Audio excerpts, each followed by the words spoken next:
Hari ini kita akan teruskan seri khotbah kita. Temanya bagaimana menaklukkan kesibukan. Mari kita membaca Alkitab bersama-sama dalam Lukas pasal 10 ayat 38 sampai 42. Mari bersuara, nikmati firman Tuhan. 1, 2, 3. Ketika Yesus dan murid-muridnya dalam perjalanan, tibalah ia di sebuah kampung. Seorang perempuan yang bernama Marta menerima dia di rumahnya. Perempuan itu mempunyai seorang saudara yang bernama Maria. Maria ini duduk dekat kaki Tuhan dan terus mendengarkan perkataannya. Sedang Marta sibuk sekali melayani.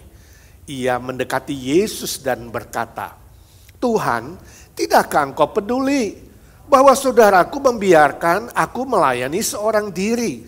Suruhlah dia membantu aku." Tetapi Tuhan menjawab, "Marta, Marta, engkau khawatir dan menyusahkan diri dengan banyak perkara. Tetapi hanya satu saja yang perlu.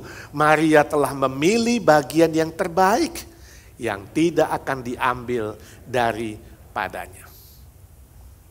Suatu hari ada seorang bapak bernama Pak Gombloh. Dia memperbaiki sesuatu di gentengnya dan tiba-tiba dia terjatuh. Jatuh dari genteng, kemudian kakinya retak. Ya, gak bisa jalan. Mau tidak mau harus dibawa ke rumah sakit. Setiba di rumah sakit, kemudian dia dimasukkan ke ruang X-ray untuk dirongsen, mau melihat tulangnya. Selesai di rongsen, kemudian dia didorong keluar dan disuruh tunggu di sebuah ruangan. Gak lama kemudian suster datang membawa sebuah obat, sebutir obat sebesar setengah jempol ini, gede sekali. Dan memberikannya kepada Pak Gombloh. Pada waktu yang sama, masuklah seorang ibu kemudian manggil suster itu. "Sus, tolonglah, anak saya. Dia kecelakaan cepat, sekarang dia gawat." Lalu susternya mengatakan, "Pak Gombloh, tunggu sebentar, saya segera akan kembali." Lalu dia mengikuti ibu itu, menolong si anak itu. Kira-kira 10 menit kemudian, susternya kembali membawa sebuah ember berisi air hangat. Menaruh dekat kakinya Pak Gombloh dan suster berkata, "Pak, pil yang tadi coba masukkan ke air itu supaya kakinya direndam." Pak Gombloh bilang, "Hah? Obat yang kau kasih yang sebesar jempol itu sudah aku telan." Mendengar itu rasanya Pak Gombloh jadi pucat dan dia pengen muntah. Karena pil segede setengah jempol itu tadi diminumnya. Saudara, ini humor, contoh seorang yang tergesa-gesa, terburu-buru, sehingga mengambil keputusan yang salah. Kesibukan yang tidak perlu bisa membuat kita tergesa-gesa dan terburu-buru. Itu ciri khas manusia hari ini di abad 21 ini. Semua hal sekarang itu serba cepat, sehingga manusia juga jadi terlalu sibuk. Ciri khas manusia kini itu adalah being too hectic, terlalu sibuk dan semua itu bikin kita maunya cepat. Internet kita maunya lebih cepat, lemot dikit langsung ngomel. Komputer mau lebih cepat, transportasi mau lebih cepat, apalagi makanan mau cepat, minuman mau cepat. Kalau bisa siram air panas jangan tunggu 3 menit, 1 menit aja. Ya, makanan masuk ke microwave, langsung makan. Semua serba cepat. Kondisi yang serba cepat itu kemudian mempengaruhi aspek-aspek lain. Pun menjadi maunya serba cepat. Makan cepat, minum cepat, gak menikmati. Buru-buru. Lalu bicara juga jadi cepat. Menyetir cepat. Saya itu menyetir cepat, saudara. Saya termasuk salah satu dari 90% pendeta di dunia yang menyetir dengan cepat. Rata-rata pendeta itu nyetirnya cepat. Karena sibuk. Dosen saya itu yang top itu saya sebutkan namanya, itu udah tabrakan 6-7 kali gak kapok. Tetap aja cepat. Saya tahu saudara cepat gak dalam hidup saudara? Maunya cepat. Ya. Sekolah mau cepat. Orang 3 tahun, Pak ada gak sekolah yang 3 bulan lulus? Maunya yang 3 bulan. Ya. Kerja maunya yang cepat. Bos juga desak terus supaya karyawannya makin cepat. Gak cepat dipecat. Pacaran juga cepat. Senin pacaran, Minggu putus. Senin sambung lagi, Minggu putus lagi. Sampai ada lagunya, cinta kilat, cinta seminggu. Gugur 1, tumbuh 1000. Pernikahan juga maunya cepat. Kemarin teman saya kirim saya WhatsApp dari China. Dia bilang, ini tingkat perceraian di China sudah meningkat 32,5%. Saya bilang, Amerika lebih hebat, lebih gila, 49,5%. Saya nggak tahu Indonesia berapa persen. Semuanya mau cepat. Termasuk apa? Berdoa pun mau cepat. Minta Tuhan jawaban doa juga mau cepat. Tuhan kapan dong jawab? Kalau bisa hari ini minta, hari ini juga dikasih Tuhan. Motonya siapa cepat dia dapat. Sampai daftar tour pun si Paul bilang, ayo daftar cepat. First come first serve. Jadi kita seolah-olah perasaan kita, emosi kita itu didesak, dipush, diancam. Kalau gak cepat lu gak dapat. Orang yang terlalu sibuk saudaraku, hidupnya itu sangat-sangat berbahaya. Secara mental stresnya tinggi, ya. Selalu khawatir, emosinya labil, sifatnya cepat marah, relasi dengan sesama itu jadi rusak. Jadi gak harmonis, hubungan suami istri sama-sama sibuk pasti gak harmonis. Ya, kalau gak ada waktu untuk berelasi. Hubungan orang tua dengan anak gak ada waktu, pasti retak. Hubungan saudara dan saudara, hubungan teman dan teman, itu bisa jadi rusak. Gara-gara sibuk. Saya baca cerita berapa tahun lalu, di sini ada 2 dokter. Suami dan istri, sama-sama dokter, sama-sama sibuk. Tuhan hanya berikan 1 anak tunggal. Tapi mereka begitu sibuk, gak ada waktu untuk anak. Jadi anak mulai remaja, ya, itu nakal. Karena gak diperhatikan, gak ada waktu untuk acara anak, semua kegiatan anak gak bisa diikuti, mendidik anak hanya dengan uang, remaja nakal. Orang tuanya tegas, gak apa-apa nakal, masukkan penjara nakal. Dia ada penjara anak nakal, masukkan ke sana. Lah anaknya tambah stres, gak mengerti kenapa orang tuanya mengambil keputusan itu. Membuat dia sedih, kecewa sama orang tua, marah, bercampur aduk. Sampai waktunya keluar dari penjara, anak itu segera pulang, masuk ke kamar mamanya, gantung diri di sana dan mati. Itu keputusan anak. Mamanya pulang, kaget berteriak, gak bisa terima. Kenapa terjadi? Kemudian sang ibu berkata, kalau aku boleh mengulangi lagi hidupku, kalau aku boleh memilih hari ini, Tuhan kasih kesempatan lagi. Aku tidak mau jadi dokter yang sibuk. Aku mau jadi ibu rumah tangga yang punya waktu bagi anakku. Tapi sayang saudaraku sudah terlambat. Seringkali kalau bahaya itu datang, akibat dari kesibukan yang tidak perlu itu datang, kita menyesal, tapi sayang sudah terlambat. Secara fisik, orang yang sibuk pun berbahaya. Karena dia makannya buru-buru, minumnya buru-buru, bisa keselak. Tidurnya buru-buru, kurang tidur, darahnya tinggi, stres tambah tinggi. Ya, tidak menyenangkan kalau kerja dengan dia, ya, ngomong dengan dia, buru-buru, semua buru-buru. Bicaranya selalu nada tinggi, teriak-teriak. Tangannya berkeringat secara fisik.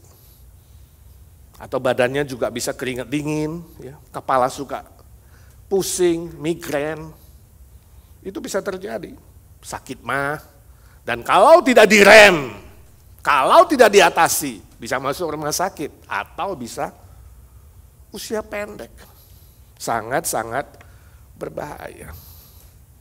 Secara spiritual, orang yang sangat sibuk itu tidak punya keseimbangan antara relasi dengan Tuhan yang mengakibatkan tidak ada keseimbangan relasi dengan sesamanya. Dia rasa Tuhan itu sangat jauh, gak tahu ada di mana.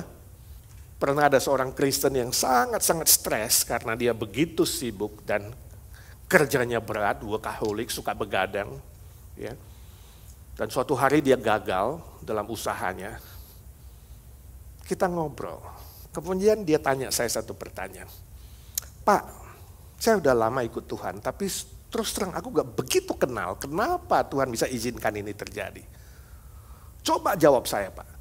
Sebenarnya Tuhan itu ada gak sih? Kaget saya mendengar pertanyaan itu. Seorang Kristen yang katanya percaya Tuhan Yesus, sampai satu titik meragukan eksistensi Tuhan. Tuhan itu ada nggak sih? Saya nggak tahu saudara pernah tanya ini nggak setelah percaya kepada Tuhan Yesus. Bagi saya kalau saudara sungguh-sungguh Kristen dan meragukan Tuhan ada nggak, ini saya meragukan pengalaman saudara menerima Kristus yang sungguh mati bagi kamu di atas kayu salib dan bangkit pada hari ketiga. Secara historis sejarah sudah terbukti. Saya harus mengulangi menjelaskan keselamatan bagi dia. Kalau saudara tidak bisa menyangkal kematian dan kebangkitan Kristus secara historis sejarah, itu menunjukkan Tuhan Yesus itu yang sudah hadir dan nyata di muka bumi ini benar-benar adalah Tuhan segala Tuhan dan Allah segala Allah. Gak sepantasnya seorang Kristen bertanya, Tuhan ada gak sih? Ini turun kelas bagi saya, ini turun di bawah garis. Karena terlalu sibuk hanya mengejar uang, mengejar bisnis tanpa mempedulikan hal yang lain. Akibatnya secara rohani bisa sangat-sangat berbahaya. Lalu bagaimana kita mengatasinya? Kita akan belajar dari apa yang kita baca. Yang pertama, mengatur kembali prioritas hidup. Ayat 39 sampai 40a, kita melihat peristiwa Tuhan Yesus mengunjungi keluarga Marta. Dia sibuk sekali, kata firman Tuhan, sibuk sekali melayani. Tapi adiknya Maria duduk tenang di kaki Yesus, mendengarkan perkataan Yesus. Sebenarnya melayani Yesus gak ada salahnya. Kesalahan Marta adalah sibuk sekali, terlalu sibuk. Sebenarnya orang Yahudi itu kalau bisa melayani tamu, apalagi tamu asing, itu sangat-sangat bangga. Sebab secara tradisi melayani tamu adalah sebuah kehormatan, sebuah pekerjaan yang suci dan hormat di mata Tuhan, yang baik. Sebab mereka percaya ketika engkau melayani tamu, seringkali itu adalah melayani malaikat yang menjelma jadi tamu. Itu kepercayaan mereka. Tapi Marta terlalu sibuk. Oh, mungkin di pikirannya melayani Yesus ini yang terkenal, ya, sangat mulia, bukan? Betul, sangat mulia. Tapi sayangnya berlebihan kesibukannya. Oh, jadi saudara kalau melayani Tuhan berlebihan itu juga salah loh, ya. Jadi jangan saudara pikir, wah saya semua bisa, ya kan? Sunday school ngajar, guru sekolah minggu, youth ngajar youth, ya, lalu apalagi komisi wanita ikut, komisi pria ikut, evergreen, ya, khotbah, nyanyi, menyambut tamu segala macam. No. Nanti saudara aktivitasmu yang lain, kegiatanmu yang lain itu menjadi kacau balau. Marta terlalu sibuk, sibuk sekali, berlebihan. Sampai Yesus berkata di 41, Marta, Marta, kamu terlalu khawatir dan menyusahkan dirimu. Jadi Yesus ke rumahnya bukan mau menyusahkan dirinya, saudara. Kalau Pak Edi mengunjungi keluargamu, saudara jangan keluarin itu semua. Ya, wah bakar sate, potong sapi, ya semua. Jangan, kita ngobrol. Jadi di sini kita melihat ada dua pribadi yang punya prioritas yang berbeda. Marta dan Maria berbeda, dua pribadi yang berbeda. Maria mengerti mana yang utama, mana yang primer, mana yang sekunder. Maria tahu, tapi Marta nggak tahu. Dia nggak bisa bedakan mana yang primer, mana yang sekunder. Saudara, sebenarnya di dalam hidup kita itu ya, cuma ada hal yang penting dan nggak penting. Nah, yang primer itu adalah yang penting, yang utama. Nah, penting ini ada dua, penting mendesak dengan penting tidak mendesak, tidak urgent. Katakanlah penting mendesak, apa itu? Yang penting dan sangat urgent. Itu misalnya soal nyawa, soal keselamatan, soal hidup dan mati. Itu berarti penting mendesak. Itu harus segera dikerjakan. Ada yang penting tidak mendesak. Misalnya apa? Olahraga yang teratur. Penting nggak? Mendesak nggak? Enggak, belum sakit. Nanti kalau udah sakit baru. Relasi suami istri penting nggak? Mendesak nggak? Ah, belum, nanti aja. Tunggu kapan-kapan, cari duit dulu. Kasih waktu untuk anak, penting. Ah, nggak mendesak, nanti dululah. Ya, biar dulu, lembur dulu. Padahal sangat penting, misalnya. Relasi dengan Tuhan. Berdoa, beribadah.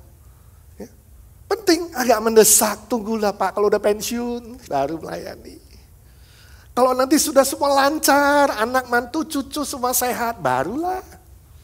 Padahal itu primer, penting. Nah, yang tidak penting, yang sekunder itu berarti tidak penting. Tidak penting mendesak, misalnya apa? Tidak penting, tapi mendesak.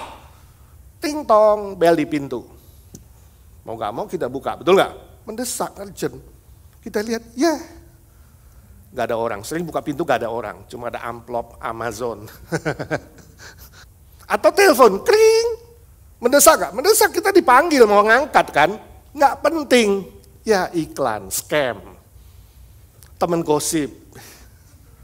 Yang tidak penting, tidak mendesak, misalnya apa?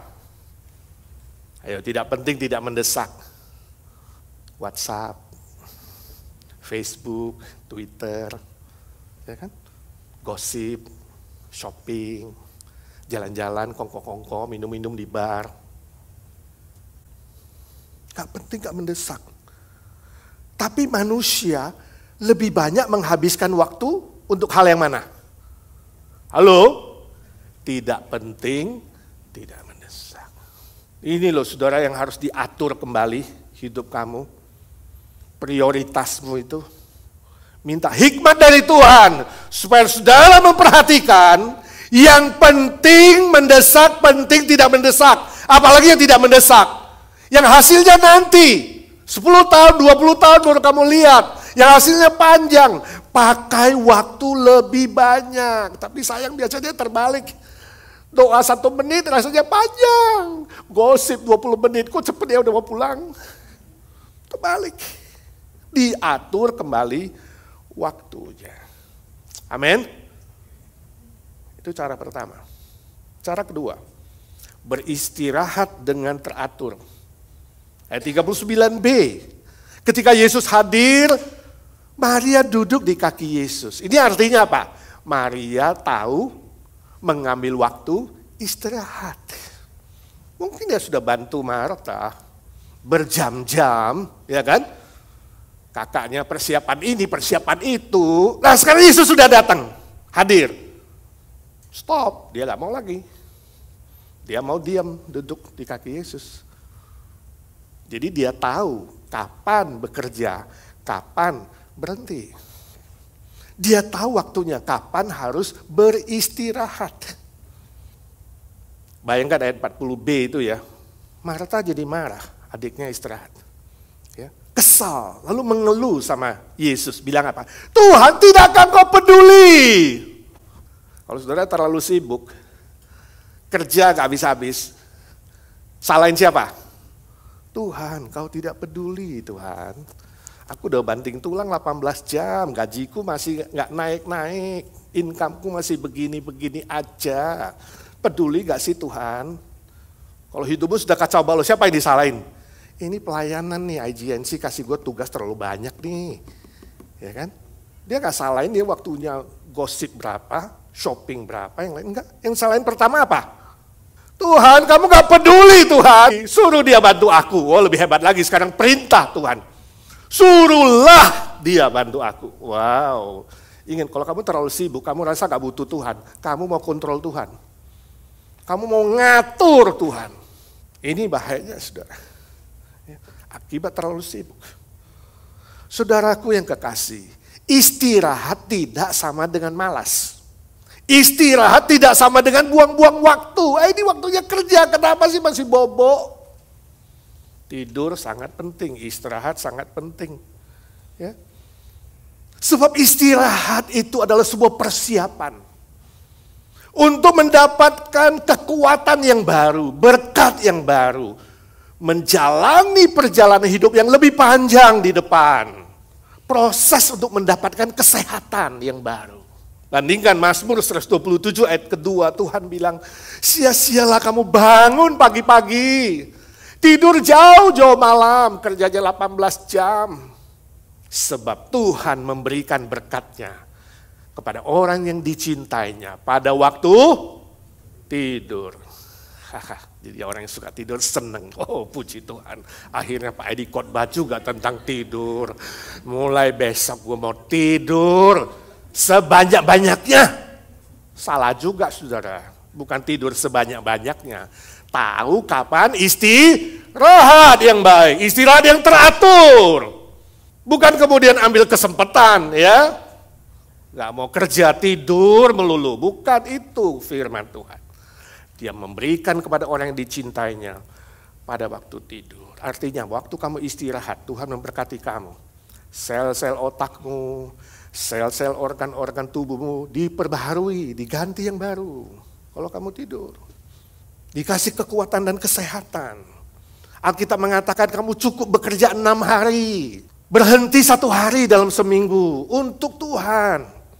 Untuk beribadah, untuk melayani. Sebab Tuhan menciptakan alam semesta ini pun berapa hari? 6 hari. Dan dia berhenti pada hari ke-7. Saya bersyukur waktu Lisa dan Wan-Wan mulai usaha Satai Lisa. Ya, mereka bertekad libur hari Minggu. Untuk melayani dan beribadah. Bahkan libur Senin juga ya. Selasa juga ya kadang. Untuk apa? Persiapan. Saya tanya minggu lalu, gimana bisnis di minggu pertama? Pak, di Balboa. Habis semua. Orang masih ngantri, sate udah gak ada. Luar biasa gak? Luar biasa. Sampai gak keburu buat sate. Sampai saya tanya, Wan, mau terima karyawan baru gak Wan? Mungkin ada kali jemaat IGNC yang belum dapat kerjaan bisa bantu nusuk. Berkat dan rezeki datangnya dari Tuhan. Percuma kau bangun pagi-pagi, tidur malam-malam. Kalau Tuhan tidak buka keran berkat, macet. Seorang teman saya pendeta melayani di Jawa. Dia bilang salah satu jemaatnya itu tekad orang Kristen. Tutup hari Minggu. Punya toko sepatu terbesar. Saya lupa kotanya, kalau nggak Solo, Jogja. Terbesar. Minggu paling rame dia tutup. Dia tekad, Minggu untuk Tuhan, beribadah, melayani. Nah suatu hari Pak Pendetanya tanya, kenapa you punya keyakinan seperti itu dan tekad itu? Ada kesaksian apa yang bisa cerita? Dia bilang, Pak, terlalu sering Tuhan memberkati saya dengan limpah. Hari-hari biasa saya toko saya itu rame Pak, rame. Orang lain sepi, kita rame.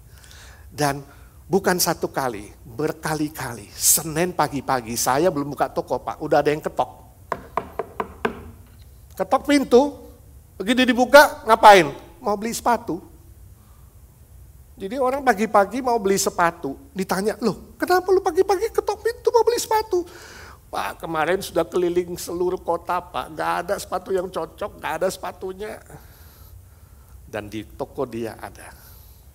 Tapi poin saya adalah saudara tahu kapan bekerja, kapan berhenti, kapan beristirahat. Saudara bisa memanage waktu saudara dengan sehat untuk fisik, mental, dan rohani. Yang ketiga, yang terakhir, membangun relasi dengan Tuhan. Membangun relasi dengan Tuhan, ayat 41. Yesus menegur Marta terlalu sibuk, terlalu khawatir, dan menyusahkan diri sendiri dalam banyak hal, fisik, mental, rohani. Lalu ayat 42 Yesus bilang apa?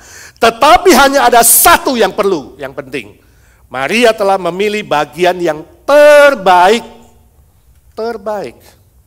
yang tidak akan diambil daripadanya. Nah, apa bagian yang terbaik yang tidak bisa diambil dari Maria? Apa? Relasi dengan Tuhan. Relasi dengan Tuhan bukan masalah keluarga, bukan masalah kelompok, bukan masalah komunitas, tapi masalah pribadi. Relasimu dengan Tuhan kalau baik, kalau indah, Tuhan memberkatimu, itu gak bisa diambil orang. Itu harta yang terbesar. Jangan surah minder kalau kurang kaya. Jangan surah minder kalau kurang sukses. Jangan surah minder kalau kurang cakap. Atau kurang-kurang yang lain. Asalkan saudara punya relasi pribadi dengan Tuhan. Itu paling berharga, terbaik, yang tidak mungkin diambil orang daripadamu. Itu self-esteem kamu, itu keyakinan dirimu, bangkit kembali. Dan itu kekuatan yang terbesar untuk menjalani hidup ini. Maria memilih itu. Ya. Mendengarkan Yesus. Dia duduk, mendengarkan Yesus artinya dia percaya. Kalau gak percaya gak dengar. Dia percaya, dia menerima. Dia mentaati. Dia kontak dengan Tuhan. Itu bagian yang terpenting. Sebab Tuhan sumber keselamatan, sumber kekuatan, sumber penghiburan, dan sumber hikmat, dan sumber-sumber lainnya. Ketika kamu connect dengan dia, apapun yang kau butuhkan, dia cukupkan, dia berikan. Kamu gak usah khawatir lagi. Yesaya 30 ayat 15 berkata, dengan bertobat dan tinggal diam, kamu akan diselamatkan. Dan dalam tinggal tenang dan percaya, terletak kekuatanmu. Saya baca statistik dari Southeast Outlook. Mereka mengadakan research khusus kepada orang-orang yang rutin membaca Alkitab. Ini hasilnya. 82% mengatakan hatinya lebih damai. 78% berkata hatinya lebih sukacita. Dan 68% mengatakan hidup mereka lebih bergairah. Saudara bisa mengaminkan enggak? Kalau saudara membaca Alkitab dengan rutin, berdoa dengan rutin, membangun hubungan pribadi dengan Tuhan lebih rutin, saudara bisa enggak bersaksi bahwa saudara lebih damai, lebih sukacita, lebih bergairah. Amin? Amin? Nah, ceritakan kepada orang lain. Kalau saudara pergi ke danau, ya, yang indah, lalu airnya bergelombang, beriak, saudara bisa lihat sesuatu nggak? Dia nggak bisa. Atau ke kolam ikan lah, kolam ikan yang besar, tapi airnya beriak, ya, bergelombang karena ada pompa, ada macam-macam, ya, airnya itu bergerak, terus bergerak. Saudara bisa lihat ikan dengan jelas? Nggak bisa. Tapi kalau air yang tenang, saudara bisa melihat dengan jelas. Prinsipnya sama, saudaraku. Kalau kamu bisa bertenang di hadapan Tuhan, bersaat teduh, membangun relasi, kamu akan melihat kehidupan dengan jelas. Kamu akan bisa membedakan mana baik, mana benar, mana tidak baik. Kamu akan mendengar kehidupan ini dengan jelas. Bisa membedakan mana yang perlu didengar, mana yang gak perlu didengar, mana yang dimasukin otak, mana yang gak dimasukin otak. Saudara akan berpikir lebih jernih, lebih tajam. Sehingga saudara tidak salah mengambil keputusan. Sebab apa? Ada ketenangan. Ada hubungan pribadi dengan Tuhan. Juru selamatmu, penolongmu, gembalamu.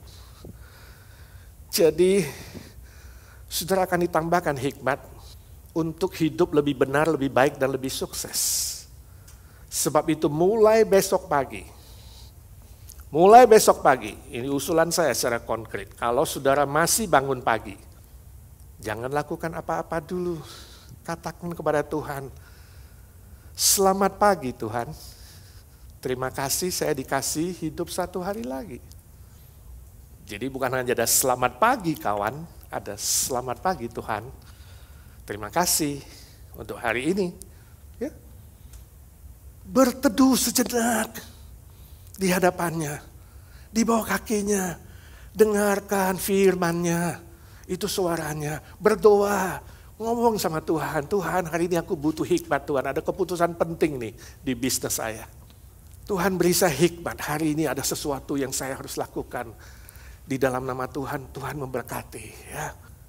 Mari kita doa. Ya Tuhan, kami mengaku seringkali kami lupa. Setelah dengar khotbah pun bisa lupa. Berilah kami kepekaan, pimpinan suara Roh Kudus, agar kami bukan hanya menjadi pendengar-pendengar ya Tuhan, kami menjadi pelaku-pelaku firman.